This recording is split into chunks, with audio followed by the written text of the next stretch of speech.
La Cato est une belle histoire. Des chrétiens engagés, des chrétiens sociaux, disons, pour faire bref, ont décidé de la créer, ils en avaient les moyens, et ils ont mis les moyens pour la créer. Alors ça répondait à un vœu de l'évêché, pas de l'évêché encore d'ailleurs, de Lille, d'avoir une université. Ça répondait aussi à une attente sans doute de la communauté chrétienne, disons entendue au sens très très large du terme, pour marquer aussi l'engagement de l'Église dans les éléments intellectuels. Et donc je crois que fêter un anniversaire, c'est se remémorer un peu le début. Et le début, je crois que c'est une belle aventure. Je pense que les Féronvreaux ont construit sur leurs deniers propres et de leur propre volonté cette université. Quand même, il y a 150 ans. Pourquoi ils l'ont fait? Ils l'ont fait certainement parce que ils avaient une générosité en eux, mais aussi avec une vision que les entreprises ne pouvaient pas tourner sans des têtes bien faites, beaucoup plus que des têtes bien pleines. Il y a 150 ans naissait l'Université catholique de Lille grâce aux efforts d'industriels associés à des membres du clergé. Très vite, ils construisent sur le boulevard Vauban un ensemble architectural encore dynamique aujourd'hui. Malgré les nombreux risques, notamment posés par les deux guerres mondiales, l'université s'est toujours renouvelée. À partir des années 1950 en particulier, elle évolue sous l'impulsion de deux figures charismatiques. L'économiste Michel Falise et l'ancien étudiant en sciences Norbert Ségard, appelé à devenir ministre.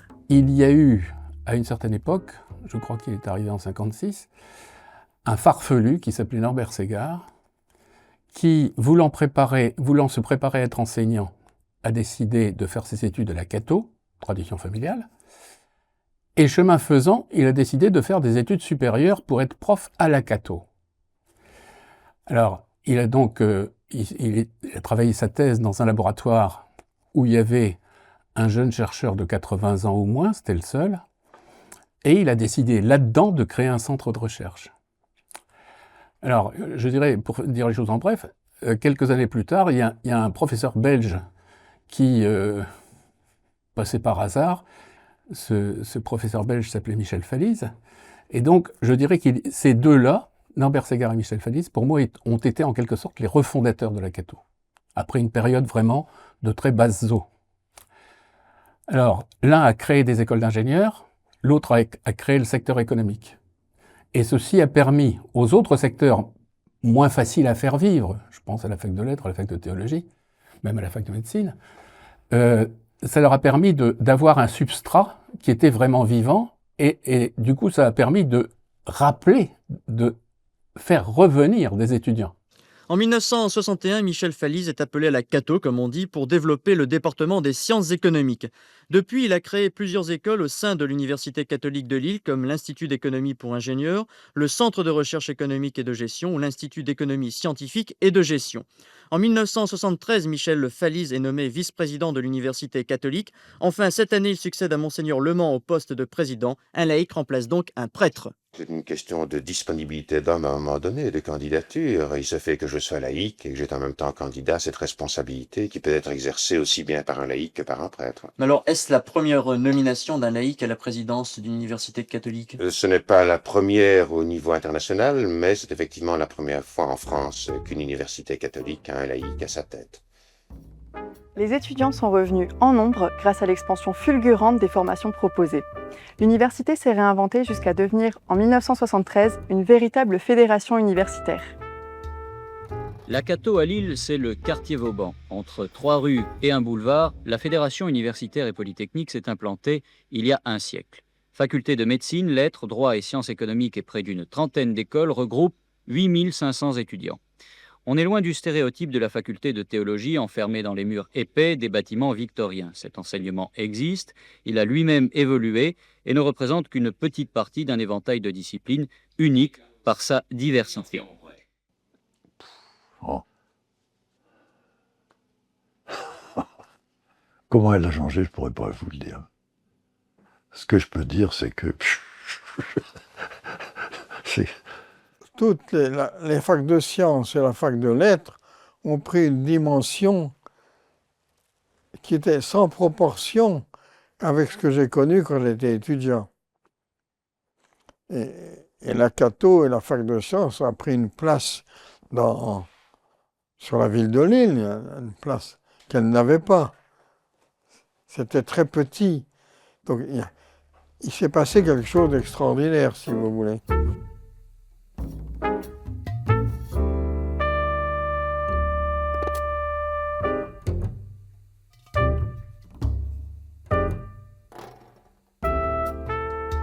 On se trouve ici devant l'un des studios radio du Media Lab, mis à disposition des étudiants et enseignants, qui montre à quel point l'université s'engage dans la qualité de sa pédagogie. Ce qui m'a intéressé, c'est de pouvoir innover en pédagogie. Parce que je crois que la tradition universitaire française, c'est que le prof fait son cours et les étudiants se débrouillent, pour rester poli. Je crois qu'on a voulu faire un peu de plus, là aussi en allant voir ailleurs ce qui se passe, et en particulier au Québec, en Belgique, où les études, où les enseignements universitaires sont quand même plus... ils cherchent plus à aider l'étudiant que ne le faisait traditionnellement l'université française. J'ai été très attaché à aider à faire découvrir le métier d'enseignant, à faire des stages, à se former, à recevoir un enseignement sur l'enseignement. Tout ça, ça a été créé, ça n'existait pas. Moi, j'ai vu se développer tout cela et j'en ai été un peu lecteur, acteur, mais au point de départ sans avoir fait exprès, mais ça m'a toujours marqué. Je suis enseignant jusqu'au bout des orteils, donc j'ai été pédagogue, mais je ne sais pas très bien comment ni pourquoi, c'est comme ça. C'est quoi être pédagogue pour vous? C'est avoir la passion. Oui, c'est avoir la passion de transmettre, la passion de communiquer, la passion de faire vivre des groupes d'enseignants, des groupes d'élèves aussi. L'université catholique, du point de vue d'un étudiant, c'était comment avant? J'arrive à la faculté de droit en 1943, donc c'est la guerre. Bon, et à l'époque, nous sommes 4 étudiantes et puis pas mal d'étudiants. Et nous avons droit à la grande salle de la Cato au rez-de-chaussée, puisqu'il y avait du monde. Bon, l'année suivante, ça diminue. Donc nous n'avons plus eu droit à cette magnifique salle. On a eu une autre salle qui était très bien. Bon, et puis nous avons gardé ça. Alors là, nous n'étions plus que 2 étudiantes. Et toutes les étudiantes sont au premier rang de la salle d'études. Hein. L'image de l'université française, c'était la liberté des étudiants. L'image de la Cato, c'était une liberté accompagnée. Alors, le premier souvenir que j'ai justement de cette fameuse Cato, j'habitais assez proche de là. Mes parents habitaient Square Rameau, donc devant le Palais Rameau. Donc le hasard aussi a fait que j'ai pas eu beaucoup à me déplacer. Et donc je connaissais déjà bien ces bâtiments où, comme je vous l'ai dit, mon grand-père a enseigné autrefois, il y a très très longtemps. Et donc le premier souvenir que j'ai, c'est l'Aula Maxima. Cette grande salle qui n'était pas encore aménagée comme elle l'a été, quoi, et dans lequel avait lieu le concours, un concours où on était plusieurs centaines à participer. C'est une époque où il n'y avait pas de téléphone, il n'y avait pas d'ordinateur, il n'y avait rien, c'était papier-crayon, quoi. Et donc cette grande salle très intimidante, où tout le monde était très nombreux, et où pendant, je crois, 2 jours, enfin je ne me rappelle plus exactement, mais je crois pendant 2 journées, on a concouru pour entrer dans cette école, quoi. Donc ça, c'est le premier souvenir. Puis après, les autres souvenirs, c'est ces salles de cours. Hein. On avait cette entrée de la Cato qui est aujourd'hui devenue compliquée parce qu'il y a des questions de sécurité, mais à l'époque, c'était très ouvert. On rentrait, on sortait. C'était assez libre comme mode de fonctionnement. Et puis on avait à l'étage tout un étage d'une aile de la Cato avec des salles de cours. C'est une époque où le journalisme n'avait pas besoin de caméra, n'avait pas besoin d'ordinateur, il y avait juste un téléscripteur, et puis pour le reste, c'était des salles de cours dans lesquelles on s'entassait, enfin des promotions d'une trentaine garçons avec très peu de filles, ça je dois le dire rétrospectivement. Et puis voilà, de ces salles de cours où on suivait les cours assez librement, on fumait, on parlait, on intervenait. Enfin, c'était un mode de fonctionnement assez plaisant et oui, où il y avait des rivalités. On va dire, on était tous un peu envie de se mettre en valeur. Voilà. L'Université catholique de Lille a toujours été à l'écoute du monde qui l'entoure pour proposer des formations et créer des établissements qui tiennent compte des défis à relever aujourd'hui et demain.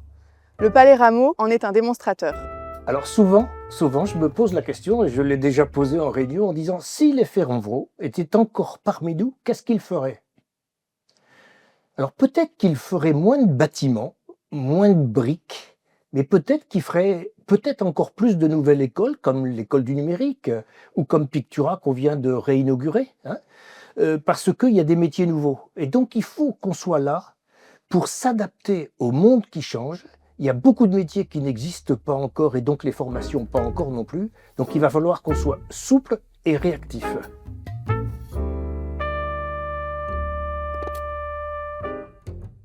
Notre université a été forgée dans la tradition catholique de ses fondateurs pour former les humanistes de demain.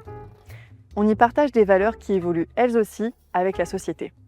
L'évolution que je trouve, il y a d'une part je dirais les habitués, c'est-à-dire on va à la messe, on fait etc. Bon, ça c'est une partie, mais il y a une deuxième partie qui s'intéresse vraiment à la religion. Par exemple, ceux qui ont le courage d'aller en faculté de théologie ont toutes sortes, une autre vue.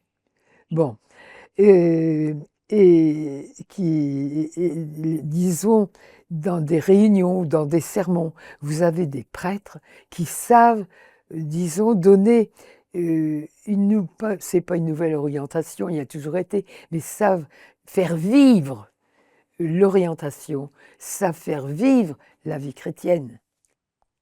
C'est tout à fait curieux parce que le monde n'est pas religieux, il y a une ignorance et une déchristianisation, et en même temps il y a une église qui est beaucoup plus vivante et rayonnante. Vous voyez? C'est un contraste, ça. On peut dire tout et son contraire quand on parle. Vous voyez? Je pense que le monde chrétien on est dans un monde déchristianisé, mais où l'Église a peut-être une plus grande place, reconnue, vous voyez. L'un des moteurs importants de ma vie, c'est ma foi. Alors, j'ai eu la chance de pouvoir vivre cette foi dans un métier particulier, qui est l'enseignement, et plus la gestion d'établissements d'enseignement que l'enseignement lui-même, d'ailleurs. Mais donc, je crois que c'est ça qui est à l'origine de ce que j'ai essayé de faire. Et je suis très sensible, par exemple, à l'enseignement social de l'Église, dont je disais un jour à un évêque, comment se fait-il qu'on n'en parle pas plus? Il dit, monsieur, c'est le secret le mieux gardé de l'Église. Je crois que c'est vrai, et malheureusement encore toujours vrai. Bon, vous savez qu'à la Cato, j'aviez les cours de droit, d'accord, mais tous les mois, il y avait une conférence, une discussion avec le doyen, qui était à l'époque monsieur Eugène Dutoit. Bon, Eugène Dutoit était le président des semaines sociales et qui les organisait et qui en profitait de nous en faire part, et en particulier des sujets traités dont on a discuté, disons, une fois par mois. Donc il y avait des étudiants qui venaient très régulièrement. Tous ne venaient pas, mais il y en avait qui venaient régulièrement. Bon, donc c'est par monsieur Eugène Dutoit que nous avons connu les semaines sociales. Je ne suis pas beaucoup prêt à faire la morale ou quelque chose comme ça. Je pense qu'il vaut mieux être exemplaire et puis donner envie, donner du sens. Je crois que c'est ça qu'ont besoin les étudiants. Je pense que beaucoup viennent à notre université, non pas parce que ils avaient une envie première de vivre dans une université catholique, mais ils sont venus chercher une sécurité, venus chercher du sérieux et venus chercher peut-être un sens à leur vie. Et si on peut donner un sens à la vie d'un étudiant de plus, souvent je le disais, eh bien qu'on prenne un étudiant de plus. Ici, je me trouve à l'Agorae, une association solidaire par les étudiants et pour les étudiants. Une action qui illustre l'importance de se mettre concrètement au service des autres, avec le besoin d'entrer véritablement en relation. Mission veut dire apprendre des langues, parler, communiquer. Il y a quelque chose de ça dans les réseaux sociaux. Je pense qu'il y a quelque chose de cette... Bon, à part que le contenu missionnaire des réseaux sociaux, c'est plutôt... c'est plutôt réduit, mais bon, il y a l'histoire du monde derrière tout ça. Alors si on peut dire en réseaux sociaux l'histoire du monde, bravo. Ben, c'est ce que j'essaie de faire maintenant avec les YouTube. Hein. Je commence à faire des YouTube. Toujours pour la même raison, il faut diffuser. Je crois que je travaillais à peu près 70 heures par semaine. Quand j'ai pris ma retraite, je suis passé à un horaire de travail normal. C'est-à-dire que j'ai continué à avoir quelques engagements qui m'occupaient en gros 35 heures par semaine. Et en particulier au Secours catholique, là c'est... J'ai fait un chantier dans l'enseignement catholique pour organiser des choses, mais ensuite c'est l'évêque qui m'a dit, dans le fond, vous êtes libre maintenant, est-ce que vous accepteriez d'être président du Secours catholique diocésain? Ce que j'ai accepté, et donc je suis passé à 35 heures. Et là-dessus, mes collègues présidents des Secours catholiques des diocèses voisins m'ont désigné comme représentant des présidents locaux ici, dans le conseil d'administration du Secours. Et donc je suis devenu vice-président du Secours catholique, fondateur de la fondation du Secours catholique, Caritas, et puis enfin bon, etc. Et donc j'ai repris un mandat si vous voulez, j'ai repris un mandat très lourd aussi. Vous pouvez en parler à mon successeur, Madame... Thérèse Lebrun. Non, mon successeur au Secours catholique, qui est une dame aussi, et c'est une lourde charge qu'elle a acceptée. Et donc, si vous voulez, ceci m'a permis d'avoir une activité, une retraite active, quoi. Bon, et j'ai repris ma retraite définitive quand j'avais 75 ans. Je pense que sans espérance, c'est-à-dire que sans une finalité à sa vie, sans une joie intérieure, sans une espèce de spiritualité qui nous anime au quotidien, je crois qu'on ne peut pas vivre. Nous voici devant l'hôpital Saint-Philibert, un marqueur du prendre soin au sein de la métropole. En effet, l'Université catholique de Lille prend soin du territoire. C'est une autre façon pour elle de faire vivre ses valeurs. Vous savez, on a effectivement toutes ces écoles qui ont été créées les unes après les autres. On a comme vocation à l'Université catholique, donc bien entendu d'avoir les étudiants, mais d'être proche des plus démunis, des plus pauvres. Et c'est en cela qu'on a 3 hôpitaux, c'est en cela qu'on a 5 EHPAD. Et c'est vrai que cette aventure des EHPAD, on l'a menée ensemble. On l'a menée ensemble avec beaucoup de plaisir parce qu'on a découvert ce métier des EHPAD, hein, ce métier de la dépendance, ce métier des personnes âgées démunies, ce métier des personnes âgées fragiles. Et je pense qu'on a pu progressivement leur apporter non seulement du bien-être, mais aussi une fin de vie beaucoup plus féconde, beaucoup plus douce, beaucoup plus peut-être paisible aussi. Hein. En tout cas, c'est ce qu'on a voulu faire. Et on a maintenant fait notre vision pour les 10 ans qui viennent. Et j'espère bien que ça continuera. Ici, je me trouve au cœur du quartier Humanicité, développé dès 2003 par Thérèse Lebrun, alors président-recteur, pour favoriser la mixité et le vivre ensemble. Et la pierre est posée, mesdames et messieurs. 1, 2, 3, 4 premières pierres, rien que ça, posées ce matin aux portes de l'hôpital Saint-Philibert pour 4 futurs bâtiments, dont la maison médicale Jean 23 qui sera transférée ici en mai 2010. Un véritable symbole pour Humanicité, un projet, 4 partenaires, la communauté urbaine qui prône le développement économique, l'homme qui veut changer son image liée au centre commercial, Capinghem qui voudrait un vrai cœur de ville et l'université de la Cato avec un maître mot, mixité. Elle est multiple, cette mixité. Elle est la mixité des populations, entre des étudiants qui vont venir là faire de la formation, des chercheurs, des soignants, des personnes handicapées et leurs familles, et puis ce que je vais appeler le public tout venant, qui, à travers les services, les commerces et le logement, vont venir s'adjoindre. Nous espérons bien que tous ces publics vont se mêler et se rencontrer. Ça a été un quartier qui a été fait par Thérèse pour aller au-delà de la santé, c'est-à-dire de faire un quartier où tout le monde va se préoccuper des autres avec comme cœur de métier tous les métiers de la santé. C'est comme ça qu'on a un EHPAD, c'est comme ça qu'on a un hôpital, bien entendu, c'est comme ça qu'on a un centre de traumatisés, c'est comme ça qu'on a la Beige, etc. Et je crois que d'avoir un pôle où chaque habitant se sent concerné par la santé, c'est pour moi une avancée formidable.